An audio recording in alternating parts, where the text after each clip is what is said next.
देखिए, पहली बात तो मैं एकदम स्पष्ट कर देना चाहता हूँ, मुझे भी 30 सेकंड प्रधानमंत्री ने बोल दिया वह बात फाइनल होती है, और फिर भी रक्षा मंत्री और विदेश मंत्री के बयान में कहां पर मतभेद है? बहुत स्पष्ट बात है।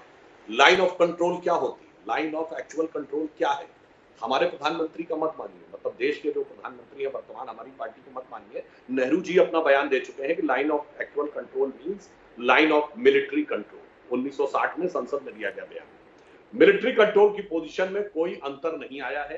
बीच में जो नो मैंस लैंड है, जहां पर कि किसी को भी ना आने जाने का समझौता है, वहां उन्होंने बढ़ने की कोशिश की। हमारे सैनिकों ने वीरता पूर्वक जाते हुए वहां पर 20 सैनिकों का बलिदान देकर और उनके 43 सैनिकों को निपटाकर उन्हें वापस खदेड़ दिया, उनका पूरा इलाका जला के। तो अब लाइन ऑफ मिलिट्री कंट्रोल में कोई चेंज नहीं है, हमारे इलाके में अंदर नहीं, हमारी कोई फोर्स के कब्जे में। ये बात तो पहली स्पष्ट। दूसरी, जो आपने कहा दौलत बेग ओल्डी की 2013 की घटना अप्रैल के महीने की है। अप्रैल के महीने का कोई भाजपा के नेता का बयान याद दिलाइए। ऑपरेशन के दौरान हमने कुछ नहीं किया।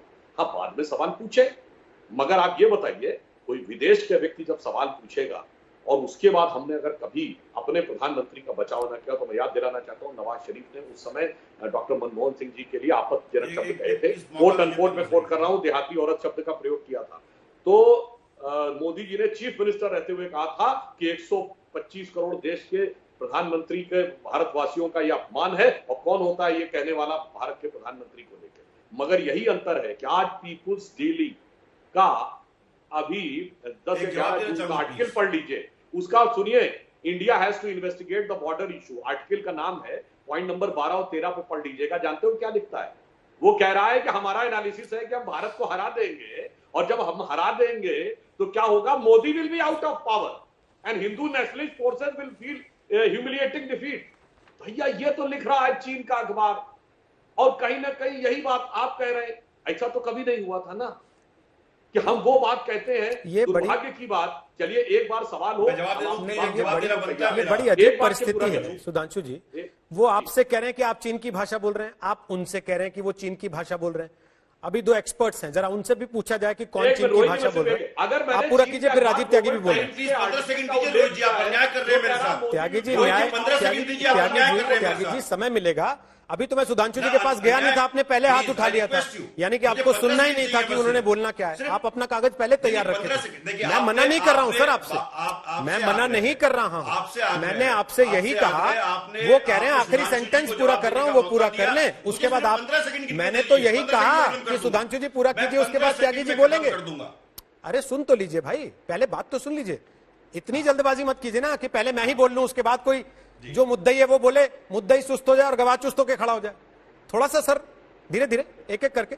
सुधांशु जी पूरा कीजिए, फिर राजीव त्यागी बोलेंगे। बस एक हाँ लीजिएगा, सुधांशु जी पूरा कीजिए। अखबार ग्लोबल टाइम्स में यदि उनका एक रिसर्चर यह शब्द लिखता है कि Modi will be out of power और हिंदू नेशनलिस्ट फोर्सेज इसे बर्दाश्त नहीं कर पाएंगी, अब आप बताइए, इसके बाद आपको लगता है कि चीन, हम जो प्रधानमंत्री जी चीन की मदद कर रहे हैं, चीन किसके प्रति क्या भाव रख रहा है, स्पष्ट दिख रहा है। समझौता आपके साथ, उखाड़ने का संकल्प हमारे प्रति। ओके, राजीव त्यागी बोलिए, फिर अशोक जी और शिवाज साहब बोलिए जल्दी से।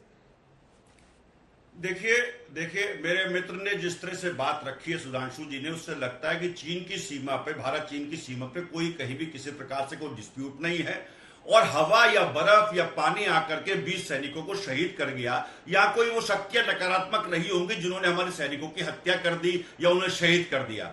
अरे माय डियर फ्रेंड, स्वीकार करिए चीन हमारी सीमा में घुसा था। प्रधानमंत्री जी के किस बयान पे हम यकीन करें? प्रधानमंत्री जी के इस बयान पे यकीन करें कि चीन हमारी सीमा में नहीं घुसा, या फिर आज के इस बात पे सरकार के बयान पे यकीन करें जो कहते हैं कि 5 मई तक की जो हमारी स्थिति थी उसको बहाल करना चाहिए। दूसरी बात बहुत स्पष्ट कहता हूं सुधांशु जी, ये विदेश नीति है जो कूटनीतिक रूप से सुलझाई जाती है। शब्द समारे बोलिए, शब्द के हाथ तरफ पाओ, एक शब्द औषध करे, एक शब्द करे घाव। तो ये घाव करने की जो प्रवृत्ति है आपकी, उससे सफल नहीं होंगे आप। कारण ये है कि आप हर चीज में हिंदू मुस्लिम और राइट विंग पे चले जाते हैं कि हिंदू नेशनलिस्ट मैं भी हूं और सरदार मनमोहन सिंह साहब भी हैं। सरदार मनमोहन सिंह साहब यदि कोई सवाल पूछ रहे हैं, वो देश के पूर्व प्रधानमंत्री हैं, उसका जवाब मिलना चाहिए। दूसरी बात ये बहुत स्पष्ट कहना चाहता हूं, ये फोटो है कुछ, झूला सरदार मनमोहन सिंह नहीं झूले थे आपके राष्ट्रपति से चीन के साथ, और ये फोटो सेशन जो हुआ था ये चीन के राष्ट्रपति के साथ जो है मोदी जी का हुआ था। मोदी जी 9 बार प्रधानमंत्री के 9 बार गए अपने जीवन काल में चीन में, हासिल क्या हुआ? चीन से विश्वासघात हासिल हुआ। कांग्रेस ये कहना चाहती है कि पूरा देश आपके साथ खड़ा है। 20 जवान शहीद कैसे हुए? नमस्कार, मैं हूं अंजना ओम कश्यप। हमें उम्मीद है ये वीडियो आपको पसंद आया होगा। लेटेस्ट खबरों के लिए यूं ही देखते रहिए आज तक, और इस वीडियो के पसंद आने पर लाइक, शेयर एंड सब्सक्राइब करना ना भूलें।